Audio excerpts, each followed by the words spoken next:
그럼 다음은 네 번째로 사업성 분석 및 추정 분담금 산출을 맡은 대화감정평가법인인 강무진 평가사님 모시고 발표 듣겠습니다.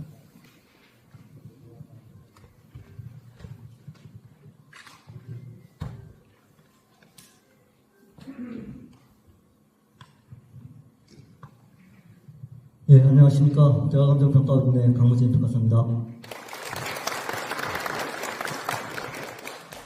설명이 시작한 지 1시간 반 정도 지난 것 같습니다. 힘드시죠? 네. 좀만 더 힘내십시오.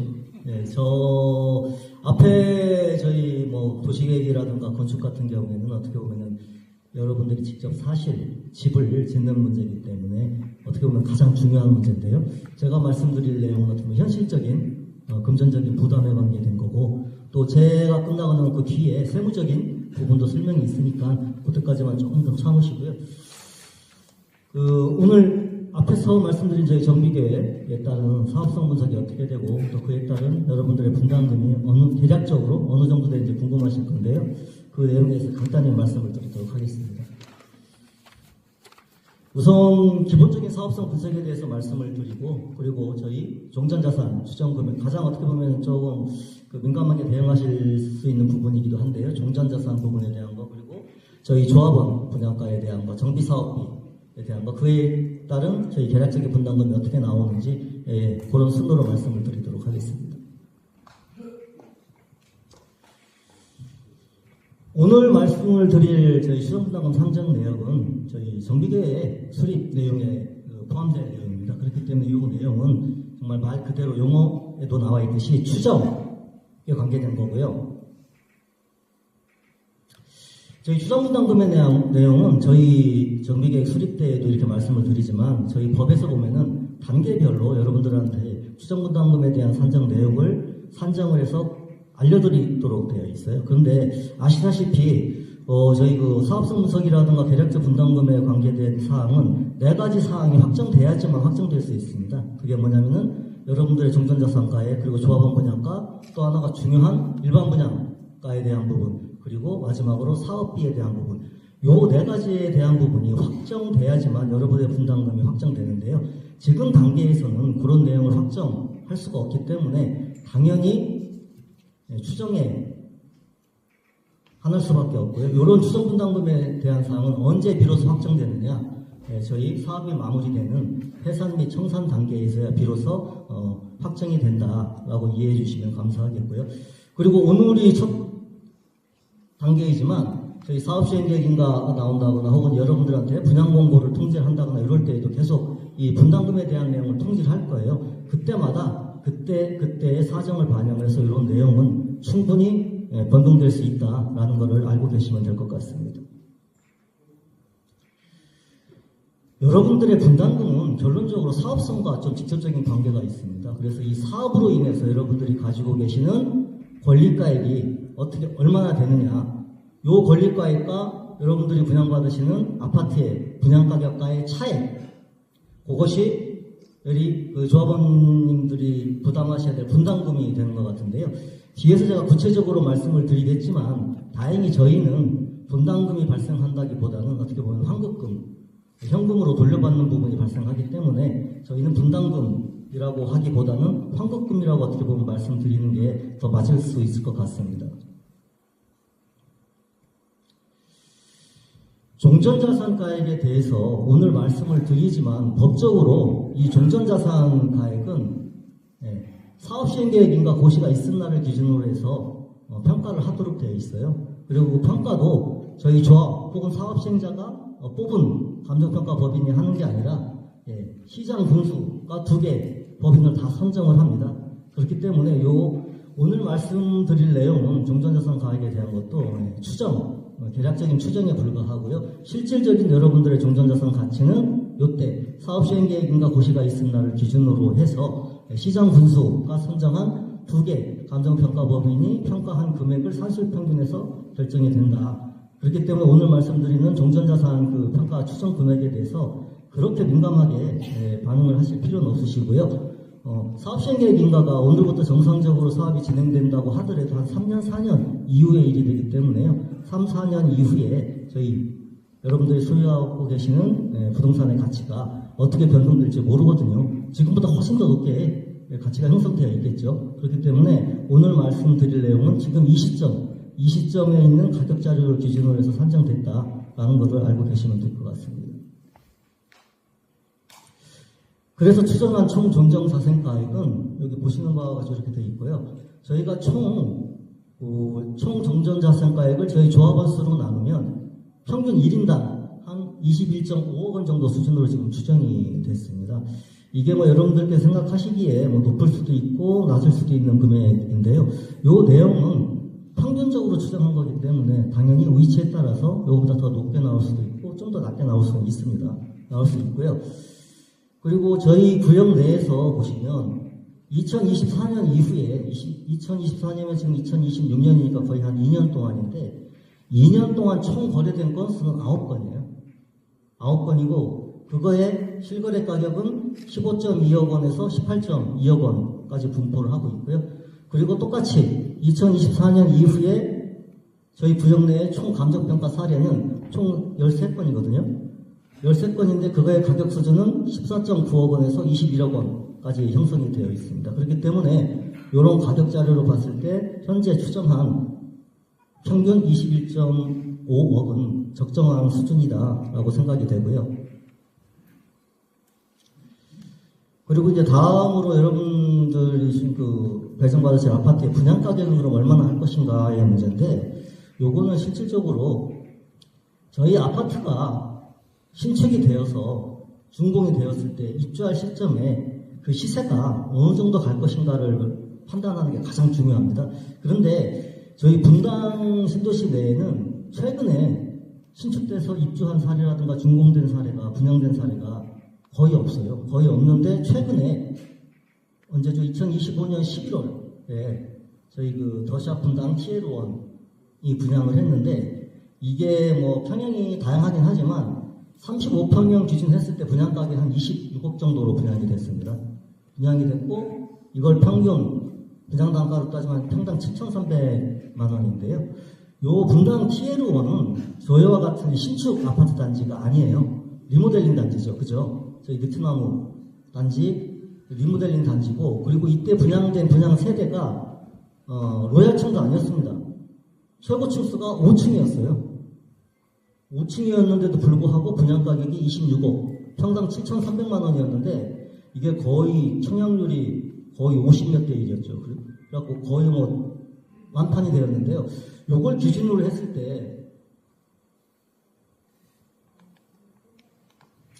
저희 그 34평형 기준 했을 때 일반 분양가는 한 17억 정도 수정을 했고요. 저희 조합원 분양가는 일반 분양가의 70% 수준으로 해서 34평형 기준 했을 때 약 12억 정도 수준으로 지금 추정을 했습니다.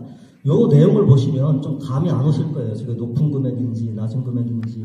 정말 우리 이 서영 공원마을에 아파트를 신축해서 분양할 때 이 34평형 아파트가 17억에 분양이 될 수 있을지 없을지에 대한 게 아직은 감이 안 오실 건데요.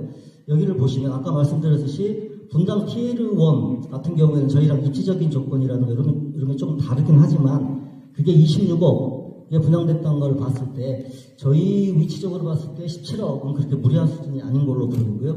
그리고 인근에 있는 시범 우성이라든가 건영 3차 같은 경우에 일반 분양가 6천만 원, 건영 3차 같은 경우는 4,360만 원으로 분석을 했거든요. 요거로 비교했을 때 저희 같은 경우에 평당 34평형이 한 17억 정도면은 거의 한 그 4,800만 원 정도 수준이거든요. 요 정도로 했을 때 거의 무리가 없는 가격 수준이다라고 판단이 됩니다. 그리고 저희 인근에 있는 시범 우성 현대라든가 건영 3차 같은 경우에는 조합원 분양가를 일반 분양가 대비 85%를 잡았어요. 15% 할인해서 분양하는 걸로 사업성 분석을 했는데 저희 같은 경우에는 조합원 분양가를 일반 분양가의 70% 무려 30% 할인하는 가격으로 해서 저희가 사업성 분석을 했습니다. 이렇게 할 수 있었던 이유는 그만큼 저희 단지가 인근에 있는 타 단지에 비해서 사업성이 월등히 좋기 때문에 이 분석이 가능했고요.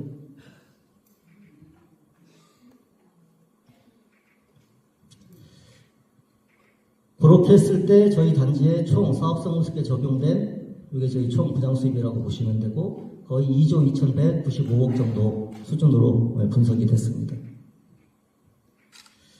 그리고 저희 사업성에 영향을 미치는 요인 중에 가장 중요하다기보다는 크게 영향을 미치는 게 사업비인데요. 사업비 중에서도 공사비가, 건축공사비가 거의 한 80%? 75%에서 80% 차지를 합니다. 그렇기 때문에 건축공사비 단가를 얼마나 적용하느냐가 가장 중요할 수도 있는데요.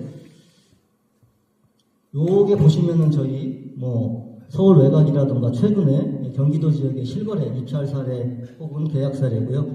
그리고 2025년도를 기준으로 했을 때 전문 기관이라든가 언론에서 보도했던 자료, 그리고 가장 비교가 될 만한 인근 유사구역 적용 공사비를 했을 때 양지마을 같은 경우에는 한 870만 원에서 900만 원까지 시뮬레이션을 했어요. 그리고 시범 우성이라든가 사업 시범 우성 같은 경우에는 850만 원으로 기준으로 했고요. 근데 저희 같은 경우에는 앞에 그 건축 설계에서도 말씀드렸듯이 단지 특성을 감안을 해서 하이엔드를 표방을 하고 있기 때문에요. 인근 다른 단지에서 적용한 850만 원에서 900만 원이 아닌 저희는 평당 1000만 원을 건축공사비로 적용을 했습니다. 이렇게 적용을 했을 때 총 사업비는 한 1조 3,392억 정도로 추정이 됐고요. 앞에서 말씀드린 저희 분양 수입하고 그리고 총 공사비를 기준으로 해서 분석한 저희 추정 비례율은 149.34%가 나왔어요. 인근에 있는 다른 선도지구나 이런 데 보면 한 110% 정도, 110% 왔다 갔다 정도 하는데 저희 같은 경우에는 149.34, 거의 150% 육박하는 수준으로 비례율이 추정이 됐고요. 그리고 요 추정된 내용이 어떻게 보면은 좀 높게 보이실 수도 있고 저게 정말 저 정도 나올 것이냐라고 좀 의아해하시는 분이 계실 수도 있는데요. 제가 지금까지 분당 신도시 내에서도 마찬가지고 거의 지금 30년 동안 정비사업 업무를 하면서 추정분담금 요 사업성 분석 업무를 하는데 이번 저희 서영 공원마을 사업성 분석을 하면서 굉장히 좀 편하게 작업을 했습니다. 왜 그러냐면 데이터를 굳이 사업성이 높게 나오게끔 할 필요가 없었어요. 너무 좋습니다. 너무 좋고요. 이 149.34도 어떻게 보면은 제 입장에서는 굉장히 보수적으로 추정이 됐다라고 보시면 될 것 같아요. 앞에서 제가 일반 분양 수입을 말씀을 드릴 때 평균 분양가를 5천만 원으로 잡았습니다. 5천만 원으로 제가 잡고 나니까 인근에서 말씀하셔요. 이거 5천만 원밖에 안 된다고? 왜요? 분당 피해료원이 7,600만 원인데 우리 5천만 원이래요. 위치적으로 저희가 나쁠 수는 있습니다. 근데 그런 위치적인 열쇠를 감안하더라도 낮아도 좀 너무 낮게 잡았다. 그리고 공사비는 오히려 높게 잡았습니다. 1,000만 원으로. 그렇기 때문에 제 생각에는 만약에 좀 더 사업성을 좋게 보고자 한다면은 이거보다도 훨씬 더 높게 잡을 수 있는 여지가 충분하다라고 보시면 될 것 같고요. 그렇게 했을 때 추정되는 여러분들의 분담금 내역입니다. 1인당 평균 21.5 했을 때 비례율 149.34 해서 권리가액은 한 31.5억 정도로 추정이 되고요. 저희가 얘기하는 34평형을 분양받으신다고 했을 때 보시면 약 19.4억 원이 환급이 발생을 하게 됩니다. 환급이 발생을 하고요. 그리고 여러분들 워낙 좀 자산 규모가 크다 보니까 1+1을 생각하시는 조합원님도 굉장히 많으신 걸로 알고 있는데요.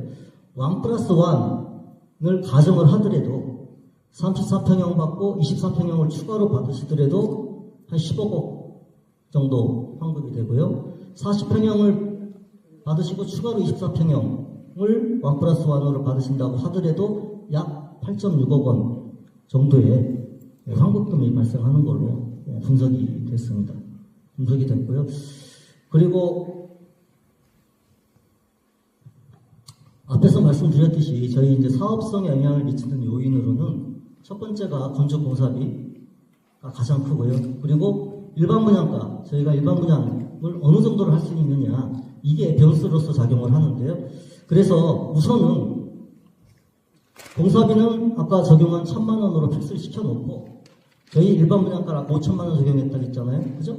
5천만 원을 10% 향상시킨 상승시킨 5,500만 원에 만약 분양이 가능하다라고 하면 환급금이 좀 더 당연히 아까 149 비례율이 149%에서 지금 164.34%로 상승되기 때문에 이 정도 환급금이 더 나오는 상황이 되고요. 그리고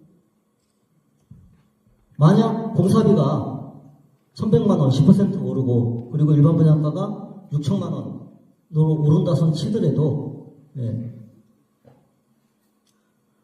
환급금이 충분히 발생하시는 것을 아실 수 있을 것 같아요. 물론 공사비와 일반 분양가가 어떻게 변동되냐에 따라서 여러 가지 영향을 미칠 수 있겠지만요.